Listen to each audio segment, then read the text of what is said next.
बुल्ढाना जिले में किसान नेता रविकांत तुपकर ने 1 रुपए में मिलने वाली पीक बीमा योजना को बंद करने पर सरकार पर तीखा हमला बोला है। तुपकर का कहना है कि सरकार ने यह योजना बंद कर किसानों को धोखा दिया है। उन्होंने आरोप लगाया कि सरकार और बीमा कंपनियों के बीच मिलीभगत है, जिससे लाभ सिर्फ कंपनियों को और नुकसान किसानों को हो रहा है।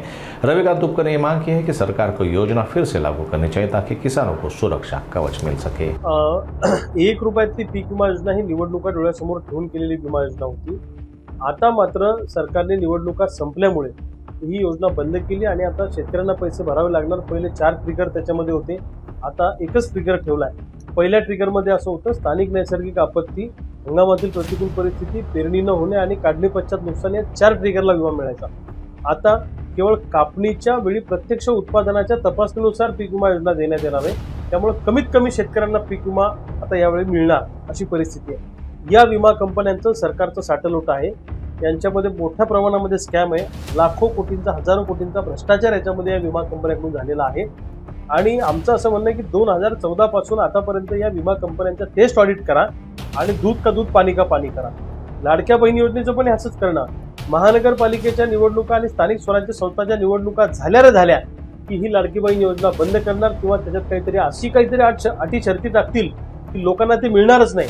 आणि मग पुन्हा जेव्हा निवडणुका येतील 29च्या, तेव्हा मग लाडकी बहीण योजना, लाडका भाऊ योजना, लाडकी सून योजना, लाडकी मुलगी योजना अशा योजना आणतील आणि लोकांची मतं घेण्याचा प्रयत्न करतील, भूलभुलैया करतील। पण जनता आता हुशार झालेली आहे। सामान्य जनतेला फसवण्याचं काम सरकारने केलेलं आहे आणि शेतकऱ्यांना आत्महत्येच्या दारात नेऊन उभं करण्याचं काम केलं। यांनी पीक कर्ज पण दिलं नाही, लक्षात ठेवा। आता बुलढाणा जिल्ह्याचं उदाहरण जर घ्यायचं झालं तर खरीप आणि रब्बी मिळून 2000 कोटीचं पीक कर्जाचं टार्गेट होतं। फक्त 470 कोटी रुपयाचं पीक कर्ज वाटप झालं। जवळपास 1.5 लाखापैकी 45,000 लोकांना पीक कर्ज वाटप झालेलं आहे। फक्त 32% पीक वाटप झालं। मग का तुम्ही आता आमच्या सोयाबीन विकल्यावर आम्हाला पीक कर्ज देणार आहे का? पीक कर्जाचा हेतू असा असतो की पेरणीला ती कर्ज उपलब्ध झालं पाहिजे। पण दुर्दैवाने नॅशनलाइज बँका मुजोर आहेत, सरकार त्यांच्यावर काही कारवाई करायला तयार नाही। विमा योजनेत सरकारने आम्हाला फसवलेलं आहे।